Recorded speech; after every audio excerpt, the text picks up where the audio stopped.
Hello everyone. 100 days of video challenge இன்னைக்கு day 6. இன்னைக்கு வந்து ஒரு பேசிக் வீடியோ தான் பார்க்க போறோம்.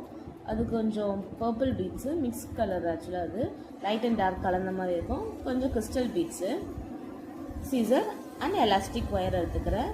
அந்த எலாஸ்டிக் வயர்ல வந்து பர்பிள் பீட்ஸ் ஆட் பண்ண போறோம். பர்பிள் பீட்ஸ் இன்சர்ட் பண்ணிட்டு அது சென்டர்ல வச்சிடலாம். அண்ட் ரெண்டு எட்ஜஸ்லேயே வந்து கிறிஸ்டல் பீட்ஸ் ஆட் பண்ண போகிறோம். இது 8 mm கிறிஸ்டல் பீட்ஸு ரெண்டு எட்ஜஸ்லேயே வச்சுட்டு சென்டரில் கொண்டு போய் செட் பண்ணிடலாம். இப்போது ரெண்டுக்கு காமனாக பர்பிள் பீட்ஸை லெஃப்ட் சைடில் இருக்க ஒயரை பீட்ஸ் வழியாக ரைட் சைடில் கொண்டு வரோம். அதே மாதிரி ரைட் சைடில் இருக்க ஒயரை பீட்ஸ் வழியாக லெஃப்ட் சைடில் கொண்டு வரோம். இப்போது இந்த மாதிரி ஒரு பேட்டர்னில் வந்ததுக்கப்புறம் திருப்பியும் ரெண்டு சைட்லேயும் வந்து கிறிஸ்டல் பீட்ஸ் ஆட் பண்ண போகிறோம். ஆட் பண்ணிவிட்டு அதே மாதிரி பர்பிள் பீட்ஸை சென்டராக வச்சுட்டு ரெண்டு ஒயரும் வந்து லெஃப்ட்லேருந்து ரைட் அண்ட் ரைட்லேருந்து லெஃப்ட் எடுத்துகிட்டு போகிறோம். ஸோ இந்த மாதிரி பேட்டர்ன் கொண்டு வந்த போகிறோம். இப்போ இதே மாதிரி தான் ஃபுல்லாகவே நம்ம பண்ண போகிறோம். ஸோ அதே பேட்டர்னை ரிப்பீட் பண்ணிக்கலாம்.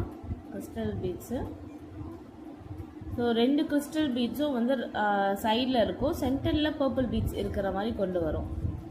இப்போ பார்த்தீங்கனாலே தெரியும் பர்பிள் பீட்ஸ் எல்லாம் சென்டரில் இருக்கும். கிறிஸ்டல் பீட்ஸ்லாம் எட்ஜஸில் சைட்ஸில் இருக்கும். ஸோ இப்போ இதை நான் ஃபுல்லாக ஃபினிஷ் பண்ணிட்டு நான் காட்டுறேன். ஏன்னா ஃபுல் வீடியோ ஃபுல்லாக காட்ட முடியல, அதனால தான்.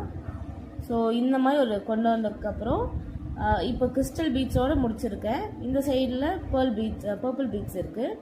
ஸோ இதை வந்து ரைட் சைடில் இருக்க ஒயரை லெஃப்ட் சைடில் கொண்டு வந்துடும். அண்ட் லெஃப்ட்டை வந்து ரைட்டில் கொண்டு வந்து க்ளோஸ் பண்ணிடுறோம்.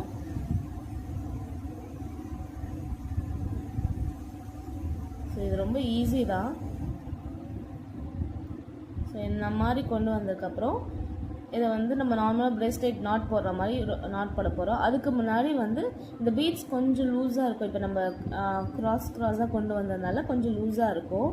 ஸோ அதை கொஞ்சம் டைட் பண்ணிவிட்டு அப்புறம் லாக் பண்ணிக்கலாம். இல்லைனா நம்மளுக்கு வந்து லூஸாகவே இருக்கும் அந்த பிரேஸ்லெட் ஃபுல்லாகவே. ஸோ இந்த மாதிரி லாக் பண்ணிக்கலாம்.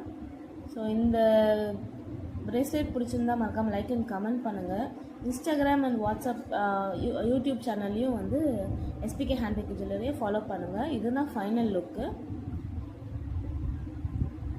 வாட்ஸ்அப் கேட்டலாகில் மென்ஷன் பண்ணிக்கிறோம் ப்ரைஸோட, கண்டிப்பாக பர்ச்சேஸ் பண்ணிக்கலாம். So this is the final look.